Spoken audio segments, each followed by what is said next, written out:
अस्सलाम वालेकुम स्टूडेंट्स। हमारा नेक्स्ट टॉपिक जो है वो राइबोसोम्स के बारे में है।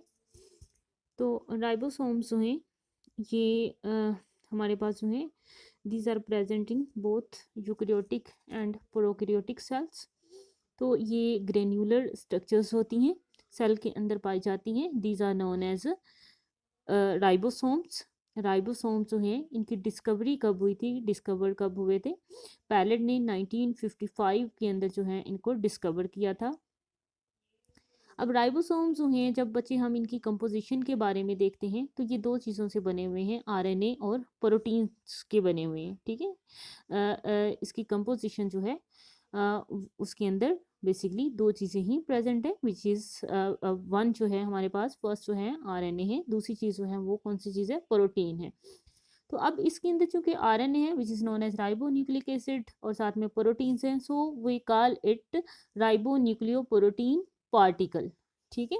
तो राइबोसोम्स जो हैं इनको हम क्या कहते हैं? Ribo nucleo proteins particles. ये एमसीक्यूज में पूछा जा सकता है। अब आरएनए जो है इसके अंदर जो मौजूद होगा, आपने चैप्टर नंबर 2 के अंदर लास्ट में जो है वहाँ पे आरएनए की टाइप्स पढ़ी हैं। 3 एग्जाम के आरएनए आप बच्चे पढ़ चुके हैं। मैसेंजर आरएनए आपके पास था, transfer RNA and the last one ribosomal RNA. तो वहाँ पे आपने राइबोसोमल आरएनए के बारे में पढ़ा था कि 80% ऑफ द राइबोसोमल आरएनए जो कि सेल के अंदर मौजूद होता है, उसका 80% जो है वो राइबोसोम्स की स्ट्रक्चर के अंदर मौजूद होता है। तो राइबोसोम्स की स्ट्रक्चर के अंदर हमारे पास जो आरएनए होगा वो कौन सा होगा? राइबोसोमल आरएनए होगा। ठीक है।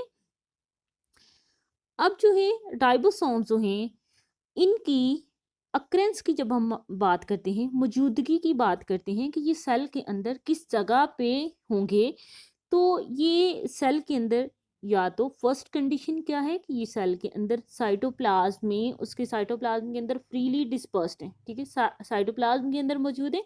या फिर क्या है कि जो आपने लास्ट टॉपिक में पढ़ा था कि एंडोप्लाज्मिक रेटिकुलम के ऊपर जो है, ये उसकी सरफेस के ऊपर जो है राइबोसोम्स मौजूद होते हैं।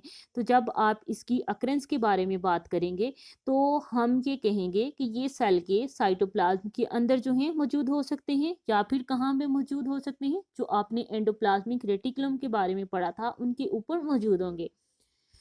तो अब इनकी जब हम स्ट्रक्चर के बारे में देखते हैं तो आपके पास बच्चे राइबोसोम जो हैं इनके अंदर दो सब यूनिट होते हैं। ठीक है। एक लार्जर सब यूनिट होगा और एक स्मॉलर सब यूनिट होगा। ये एक डायग्राम है जो कि राइबोसोम्स की स्ट्रक्चर के बारे में बता रही। इसमें एक लार्जर सब यूनिट है एंड दूसरा स्मॉलर सब यूनिट है। तो अब उसके बाद जो है इनकी अटैचमेंट होगी। अटैचमेंट तब होती है जब सेल के अंदर प्रोटीन्स बनाई जाती हैं। तो जब ये आम तौर पर सेल के अंदर एग्जिस्ट करेंगे तो ये इस तरह से अपने सब यूनिट्स की फॉर्म के अंदर ये मौजूद होते हैं। एक लार्ज सब यूनिट होता है और एक स्मॉलर सब यूनिट होता है। जब प्रोटीन सिंथेसाइज की जाती हैं, बनाई जाती हैं प्रोटीन्स, तब ये दोनों सब यूनिट्स जो हैं वो अटैच होते हैं।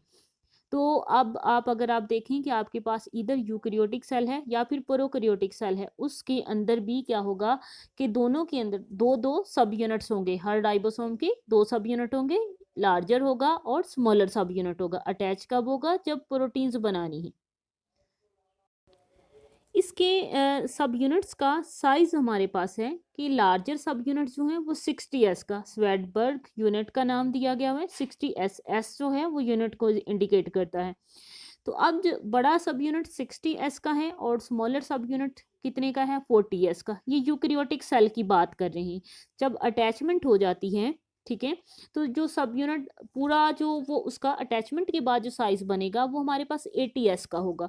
तो बच्चे यहाँ पे एक चीज़ जो आपने याद रखनी है कि यूकेरियोटिक सेल जो हैं वहाँ पे राइबोसोम जो हैं उनके सब यूनिट, स्मॉलर सब यूनिट जो है वो 40s का है and the larger is of 60s upon attachment. ठीक है।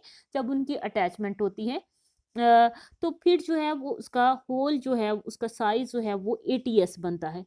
जब हम इसको कंपेयर करें, जब आप आगे भी पढ़ेंगे, इसको कंपेयर करते हैं प्रोकैरियोटिक सेल के साथ या बैक्टीरियल सेल के साथ, तो वहाँ पे जो लार्जर सब यूनिट होता है वो 50s का होता है और स्मॉलर जो है वो 30s का होता है, और उनकी कंप्लीट जब अटैचमेंट होती है तो 70s का। ये आपको डिफ्रेंशिएशन का एक पॉइंट जो है, डिफ्रेंशिएट जो आप करते हैं राइबोसोम्स के अंदर, कि आपके पास यूकैरियोटिक राइबोसोम्स जो हैं वो 80s का बन जाता है, और प्रोकैरियोटिक जो है वो 70s का अटैचमेंट के बाद जो है उसका इतना साइज होगा।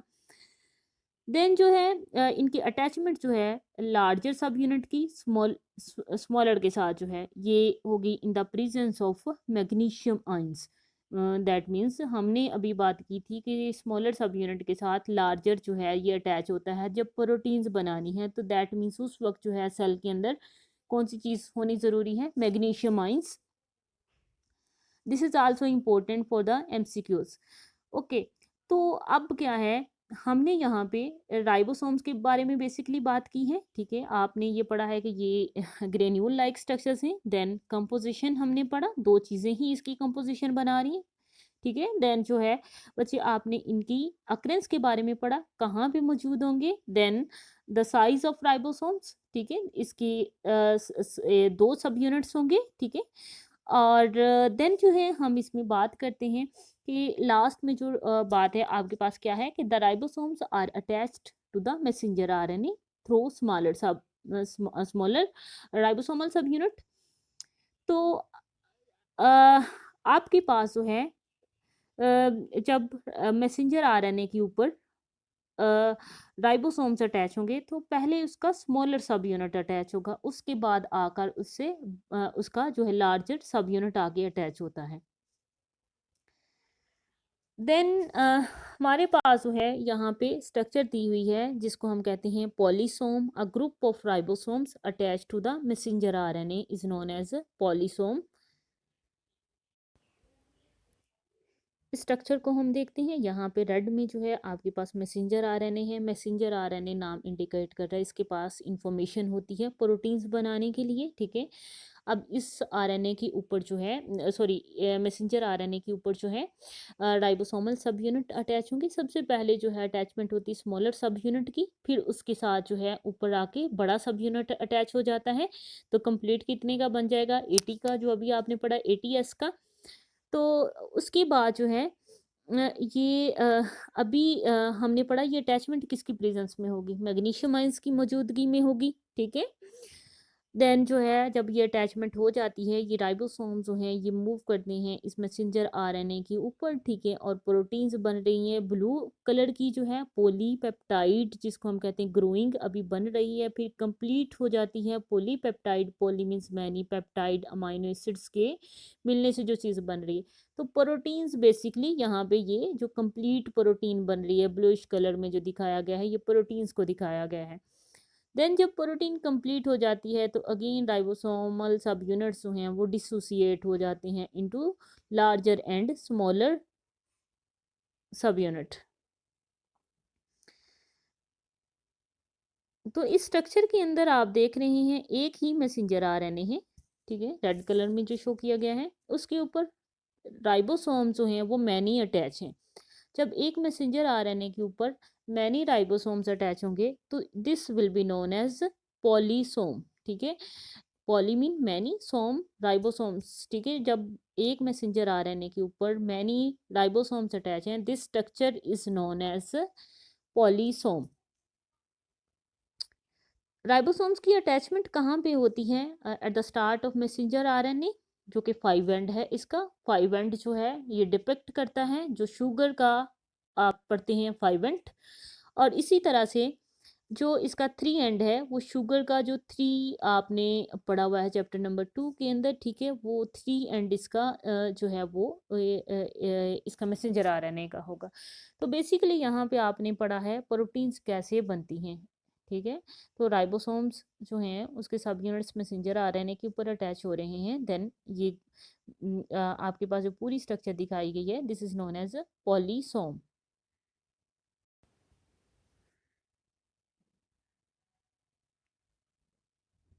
लास्ट में देखें कि राइबोसोम जो हैं ये कहाँ पे सिंथेसाइज होते हैं। तो राइबोसोम जो हैं these are assembled in nucleolus. Nucleus के अंदर एक रीजन होगा which is known as nucleolus, वहाँ पे जो है राइबोसोम जो हैं वो तैयार किए जाते हैं। उसके बाद जो है वहाँ पे जब उस वो बन जाते हैं, कंप्लीट हो जाते हैं, तो न्यूक्लियस से अब साइटोप्लाज्म में आना है। तो न्यूक्लियस के बाहर जो है जो मेम्ब्रेन होगी, उसके अंदर पोर्स होते हैं, उन पोर्स के ज़रिए से वो न्यूक्लियस से ये जो है राइबोसोम जो हैं ये साइटोप्लाज्म में भेज दिए जाते हैं। वेया किसके ज़रिए से? पोर्स। और पोर्स कौन से? न्यूक्लियर पोर्स, न्यूक्लियर मेम्ब्रेन के अंदर जो पोर्स हैं। तो राइबोसोम्स की फैक्ट्री जो है ये कहाँ पे प्रिपेयर हो रहे हैं? Inside the nucleus. और न्यूक्लियस के अंदर भी कहाँ पे? न्यूक्लियोलस के अंदर। एंड द फंक्शन, लास्ट में जब आपने पहले भी जितने भी स्ट्रक्चर्स के बारे में पढ़ा है वहाँ पे आपने इन स्ट्रक्चर्स का फंक्शन पढ़ा है। And the function of ribosomes is to synthesise proteins. Proteins बनाना जो है वो इसका काम है राइबोसोम्स का। तो बेसिकली इस टॉपिक के अंदर बच्चे आपने कंप्लीट जो है वो पढ़ा है किसके बारे में? About the ribosomes. और राइबोसोम्स की कंपोजिशन पढ़ी है, देन आपने इसके साइज के बारे में पढ़ा है। अब यहाँ पे जो चीज़ें आपने तैयार करनी है, आपको एमसीक्यूज के लिए पता होना चाहिए कि राइबो न्यूक्लियोप्रोटीन पार्टिकल्स जो हैं ये क्या होते हैं। देन एक और चीज़ एमसीक्यूज के लिए जो है मैग्नीशियम आयन के राइबोसोम्स के सब यूनिट्स जो हैं जब ये अटैच होते हैं तो वो कौन से आइंस जो हैं तब जो है वो मौजूद होते हैं? तो magnesium ions. Then very important short question is define polysome. ठीक है, a group of ribosomes attached on the messenger RNA is known as polysome.